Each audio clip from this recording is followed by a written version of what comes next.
বর্তমান বিএনপি সরকারের দেশ পরিচালনা নিয়ে প্রশ্ন তুললেন এনসিপি নেতা হাসনাত আব্দুল্লাহ। শনিবার এক ফেসবুক পোস্টে তিনি জানতে চান, সত্যি কি নিজস্ব সিদ্ধান্তে দেশ চালাচ্ছেন প্রধানমন্ত্রী তারেক রহমান, নাকি নেপথ্যে রয়েছে অন্য কারো প্রভাব? হাসনাত আব্দুল্লাহর এই ফেসবুক পোস্ট ঘিরে দেশের রাজনৈতিক অঙ্গনে তৈরি হয়েছে মিশ্র প্রতিক্রিয়া। কিন্তু হঠাৎ কোন প্রেক্ষাপটে এমন প্রশ্ন তুললেন হাসনাত? বিস্তারিত জানাচ্ছেন মেহেদী হাসান। ত্রয়োদশ জাতীয় সংসদ নির্বাচনের পর ২ মাসও পূর্ণ হয়নি, তবে এরই মধ্যে ধীরে ধীরে উত্তপ্ত হয়ে উঠেছে দেশের রাজনীতি। ৫ আগস্টের গণঅভ্যুত্থান পরবর্তী সংস্কার এবং গণভোটের ম্যান্ডেট বাস্তবায়নের ইস্যুগুলো এখন সংসদ ছাড়িয়ে গড়িয়েছে রাজপথে।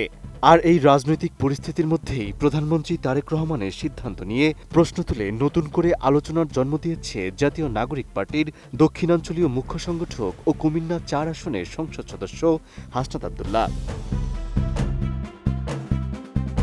শনিবার বিকেলে সামাজিক যোগাযোগ মাধ্যম ফেসবুকে দেয়া এক পোস্টে তিনি প্রশ্ন তুলে বলেন, প্রধানমন্ত্রী তারেক রহমান কি নিজের সিদ্ধান্তে দেশ পরিচালনা করতে পারছেন, নাকি নেপথ্যে অন্য কেউ রয়েছেন যাদের আমরা চিনি না?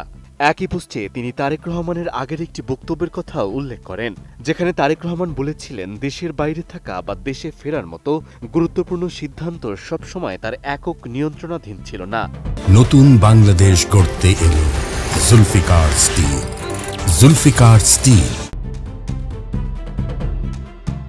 এ প্রসঙ্গে হাসনাত আব্দুল্লাহ আরও বলেন, নিজের দেশে ফেরা যদি একজন রাজনৈতিক নেতার একক সিদ্ধান্তের উপর নির্ভর না করে, তাহলে রাষ্ট্র পরিচালনার মতো বড় সিদ্ধান্তগুলো অন্য কারো প্রভাবের উপর নির্ভর করছে কিনা সেই প্রশ্ন থেকেই যায়। বিশেষ করে ২৫ ডিসেম্বর তারেক রহমানের দেশে ফেরা এবং পরবর্তী সময়ে কিছু গুরুত্বপূর্ণ নীতি নির্ধারণী সিদ্ধান্তের পিছনে কারা ভূমিকা রেখেছেন তা নিয়েও প্রশ্ন তুলেছেন তিনি।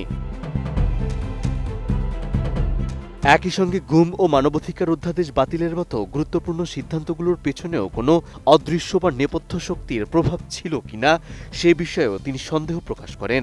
তার দাবি, দেশে ফেরার মতো গুরুত্বপূর্ণ সিদ্ধান্ত যেমন অন্যদের অনুমতি বা সিদ্ধান্তের উপর নির্ভর করছে, ঠিক তেমনি দেশ পরিচালনার ক্ষেত্রেও সেই প্রভাব থেকে গেছে কিনা সেটি জাতির সামনে স্পষ্ট হওয়া প্রয়োজন। সব মিলিয়ে হাসনাত আব্দুল্লাহর এই ফেসবুক পোস্ট ঘিরে রাজনৈতিক অঙ্গনে নতুন করে আলোচনা শুরু হয়েছে। বিশেষ করে প্রধানমন্ত্রী তারেক রহমানের সিদ্ধান্ত গ্রহণের স্বাধীনতা, নীতি নির্ধারণী প্রক্রিয়া এবং নেপথ্যে কোনো প্রভাবশালী গোষ্ঠী রয়েছে কিনা এমন প্রশ্ন এখন রাজনৈতিক মহলে নতুন বিতর্কের জন্ম দিয়েছে। মেহেদী হাসান, এটিএন নিউজ।